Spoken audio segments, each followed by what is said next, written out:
A limited time D&D adventure, NASA gets into the tabletop RPG business, and another AI controversy in tabletop. Some people never learn. Welcome to Tabletop Tuesday, our first news rundown of the week. Today we're talking about a new limited time, and we really mean limited time, adventure from Wizards of the Coast, the new NASA RPG, and yet another AI controversy. Now remember, if you like these kinds of news stories, be sure to hit those like and subscribe buttons so we can keep making them. Now, on to the news. I've just been handed an urgent and horrifying news story. Wizards of the Coast is exploring a dangerous new product concept with its upcoming Vecna Eve of Ruin launch. Last month, Wizards announced that it would be releasing a short adventure as a pre-order bonus for those who order Vecna Eve of Ruin on D&D Beyond.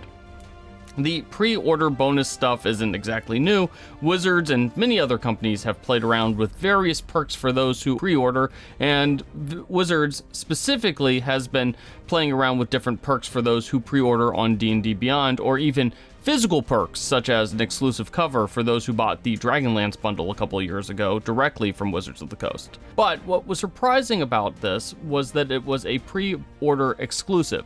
Wizards has said that the only way to get this adventure, which is a 3 to 4 hour one-shot set in Neverwinter, is by pre-ordering Vecna Eve of Ruin. In fact, the adventure will, in their words, only be available until May 21st, which is when that adventure comes out. Now, it's unclear if the content will be scrubbed from D&D Beyond entirely, or if it will just be unavailable to access to those who hadn't pre-ordered Vecna Eve of Ruin, but still, this marks, in my opinion, a worrying trend for the D&D product line. Trying to tap into FOMO is a bit of an underhanded sales tactic, but it's also a weird choice given that D&D is constantly trying to attract new players, especially during its 50th anniversary. How does this sales structure benefit someone who gets into D&D because they bought the 50th anniversary player's handbook, or didn't know about D&D Beyond until after May 21st? You know, sure, it's only a 3 to 4 hour adventure, and it's only meant to be a little primer for Vecna Eve of Ruin, but not only does this demean the work that the D&D designers did on this project, it also means it will be lost forever after May 21st, and that's just not cool.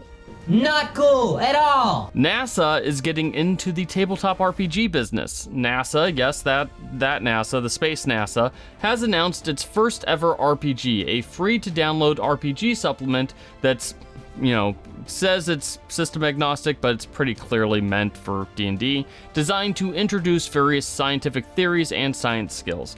Now, this is a cool little adventure made by NASA scientists, and seems to be the beginning of a whole line of adventures, given that this is described as NASA's first role-playing game and not its only role-playing game.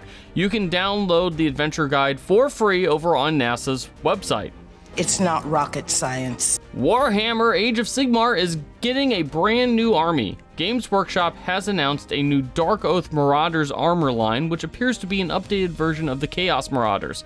These are basically act as the normal followers of darkness as opposed to the really scary followers of darkness. Keep in mind, if you take a look at these guys, they look pretty terrifying anyways. Described as a contrast to the noble cities of Sigmar, the Dark Oath Marauders are raiders who follow chaos and are likely the last army to receive a big update before the assumed 4th edition launch later this year. Patience, my friend. It's time for yet another AI controversy in the tabletop world. Last week, Awaken's Realm announced they were publishing a new edition of the award-winning but controversial game Puerto Rico, with a GameFound campaign for this new edition coming later this year. However, fans quickly realized that the cover art for the game used what appeared to be AI artwork, complete with a person with 6 fingers. Awaken Realms eventually pulled the art down and released a statement saying that no AI artwork would be used in the final version of the game, but it's still a bad look for a company that many already suspect uses AI in its products. We'll note that, unlike Kickstarter, GameFound, which is also owned by Awaken Realms, has no AI disclosure policy in place. Now, for what it's worth, Ravensburger, who owns the Puerto Rico game and is also an investor in GameFound, released a statement to comicbook.com and other sites saying that they had told Awakened Realms not to use any AI-generated artwork on Ravensburger projects. But it's yet another sign that AI is going to continue to be an issue in the tabletop industry and elsewhere for the foreseeable future. Why does this keep happening? And finally, Survivor is crossing over with Dungeons & Dragons.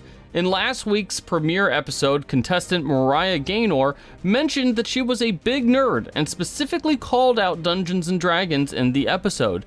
Given the number of seasons we've had, it's not too shocking that a few contestants are D&D players, and we'll note that Survivor 44 had what many suspect was a D&D theme that tied in with the D&D movie that was coming out that year.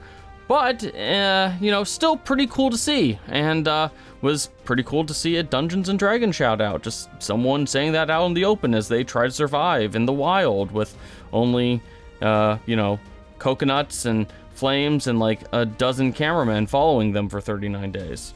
Now, we will say that this isn't the geekiest thing that we've seen on Survivor, considering that we just got a conversation last season about competitive Pokemon battling, which that was wild to hear Magirna said on national television. Wild. Still, we've got a new favorite on the show, and we'll be rooting for Mariah all this season. So that's all the news stories that we have for tonight. Let us know what your favorite story was in the comments section below.